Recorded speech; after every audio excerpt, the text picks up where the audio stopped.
traes? Están tragando el río. Están sacando mierda a patadas. Mierda de la que te gusta. De la que te pone.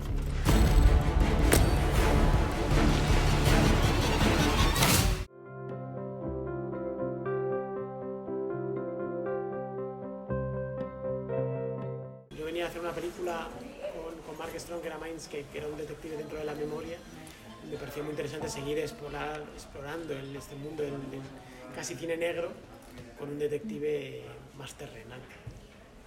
Yo, para mí, me pareció que tenía dos cosas muy importantes. Una, desde mi personaje, que teníamos la posibilidad de ejercer un viaje con un personaje muy lleno de capas y muy lleno de matices, que tirara para adelante de la historia, que me interesaba mucho todo ese arco de personaje que podíamos describir.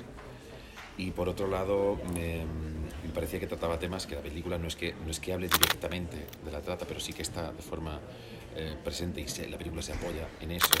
Y pensé que era una película necesaria, que hay que hablar de estos temas, que ya no es que estén a la orden del día, es que siempre han existido, y pensamos que merecía la pena, no decirle al espectador directamente vamos a hablar de esto, que nos parecía como muy agresivo con los espectadores, con el nivel que hay hoy por hoy de espectador. Quiere decir que estamos ante un público muy inteligente, podríamos ser relativamente sutiles a la hora de mostrar el tema, pero que pudiera pasar o favorecer que una vez que la gente viniera a la sala y se entretuviera con la película desde el más puro disfrute de la tensión del thriller, que luego pudiera ir a tomarse la caña o lo que sea, y que pudiera decir, hostia, chico, pues también me han hablado de esto y de aquello, ¿no?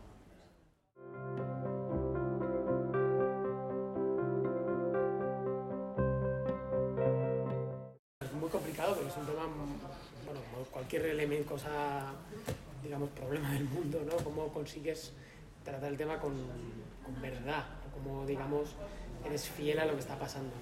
Desde el principio, cuando yo me planteo cómo contar la historia, obviamente era un thriller desde el guión, pero qué tono darle. Y después de mucha documentación me doy cuenta de que no puedo hacer una película 100% realista ni naturalista, porque sería demasiado dura. De alguna manera, el propio tema se comería a la propia trama, a los personajes, a la propia sensación que tiene una película de aventura. Entonces no intenté hacer una película en ese sentido realista. No he intentado hacer una película de denuncia social. Hay otras películas brillantes de denuncia social que tratan el tema. Hay documentales, que es, digamos, profundizar más. Miles de millones de artículos de información y libros en internet. Pero no quería dejar de poder hablar del tema para que dejar una pequeña reflexión en el espectador. Es decir, que tú estás viendo un thriller de entretenimiento, estás viendo la aventura de unos personajes, y al final, cuando sales del cine, dices, uy, me han hablado de esto, ¿no? Y de repente que se te abra una ventanita de, coño, es que esto ocurre en el mundo en el que vivo, ¿no? Y tenemos que hacer algo, y esto no puede ser, y cómo puede ocurrir esa realidad. Pero dejo esto al espectador, para que acude a fuentes donde realmente se cuente, ¿no? No existen unos malos como existen en objetos, ni existe una chica como Sara, ni existe un lugar donde se vendan los bebés en esa casa con esos hombres armados. Eso forma parte, digamos, de la ficción, ¿no? Pero al mismo tiempo es una ficción basada en la realidad.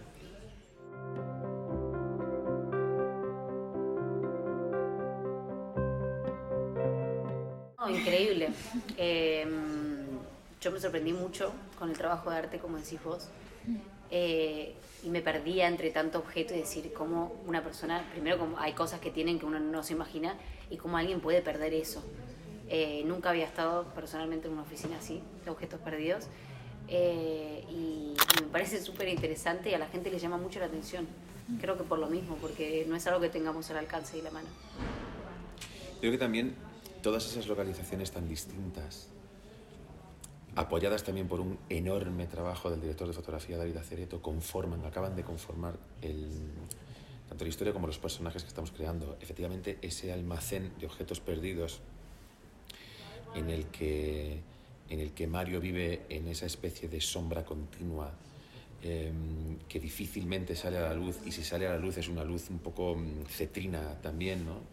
Creo que ayuda mucho a entender o a ponernos en el tormento también del personaje, ¿no?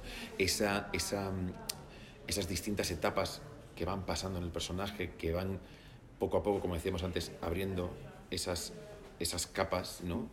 en el caso de Mario, en el caso de Sara, en el caso de los personajes que nos cuentan la película, sí que creo que hay un trabajo increíblemente coordinado por Jorge, pero se generó como una sinergia de tenemos todos que construir el universo de la película, muy interesante. Cuando al final el personaje, no vamos a hacer spoilers, pero llega a ese otro sitio mucho más abierto, pero al mismo tiempo completamente árido y que demuestra más la grandeza del lugar y la soledad del individuo enfrentándose a todo eso tan terrible, ¿no? Yo creo que todo eso que comentas, ¿no? Del arte, de los objetos o casi la ausencia de objetos cuando llegas a ese desierto, ¿no? Que te enfrentas como a ti mismo, de esto es la decisión final, ¿no?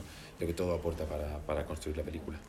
A mí una cosa muy bonita que me gusta mucho el personaje de Sara es como Sara, porque Mario se relaciona con los objetos, de hecho hasta sin darse cuenta tiene un pájaro metido encerrado, o sea, hay algo como todo es un objeto, hasta el pájaro es un objeto casi para él, ¿no?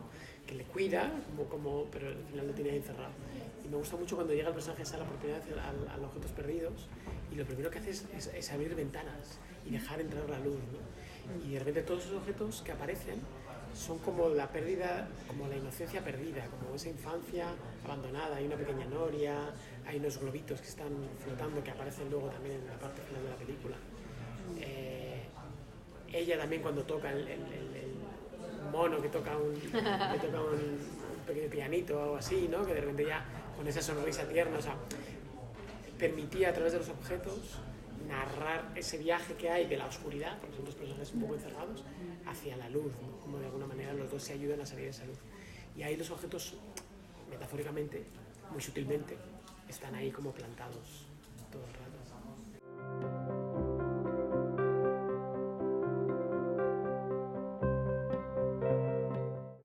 Escenas de China, que se la de Álvaro, no sé si lo sabes, que gritaras. Sí, fue idea de él. Pero ¿cómo me voy a olvidar? ¿Sí? Fue idea de él. Sí, yo siempre digo que además de un gran actor es un gran director, que contaba las anécdotas del set, porque está en todo. A mí no me da la capacidad ni de concentración ni de nada, bastante apenas puedo conmigo y con mi vida, y él está en todo, y a él se le ocurrió algo muy guay, como dicen ustedes, y es en una de las escenas en las que estoy en un auto, que fue demasiado acertado, a mí nunca se me hubiese ocurrido, pero yo las disfruté mucho, a mí me gustan las escenas de acción. Las escenas de acción, que me miran a mí? No, es que hubo un momento en el que hay como una persecución con coches y demás y tenemos que ir por unos caminos absolutamente llenos de piedras, en el que tienes aquí la pared, ¿vale? La roca, el camino de tierra que coge el coche y el precipicio hacia la derecha. Y además el coche llevaba anclada el camera car, ¿no? O las lapas, como se llame, ¿vale? Para poder registrar todo el plano desde ahí abajo y demás. Y claro, de repente era como, Álvaro, ¿llevas tú el coche? Porque íbamos con otra cámara que iba grabando dentro, una fuera y otra dentro. Y China, pues ahí al lado, ¿no? Y de repente, claro que sí, vamos, hasta luego. Y claro, yo lo llevo. Bueno, hay que darle cierta caña. Digo, no te preocupes, vamos a por ello. Y hostia, nos íbamos matando por allí. Y la interpretación de China era como muy realista. Yo decía, es que claro. tú vas al límite, el cabrón iba al límite. Y le digo, ¿pero qué haces? Yo iba detrás, iban así detrás así, con un monitorcito aquí. Y no sé quién andaba, el foquista al lado. No cabíamos ni el tire de fotógrafo, los dos y los dos delante. Que era medio rol y de verdad que te ibas al precipicio, o sea, no había mucho margen. Y de repente me dice el foquista así, mientras estamos rodando el tío con el foco, y dice, este cabrón va al límite, ¿eh? Va al límite. Es que él era como un niño pequeño y además yo lo veía como el disfrute. Me encantaba. Yo te puedo ayudar a saber lo que pasó con tu hija. Usted no puede estar acá.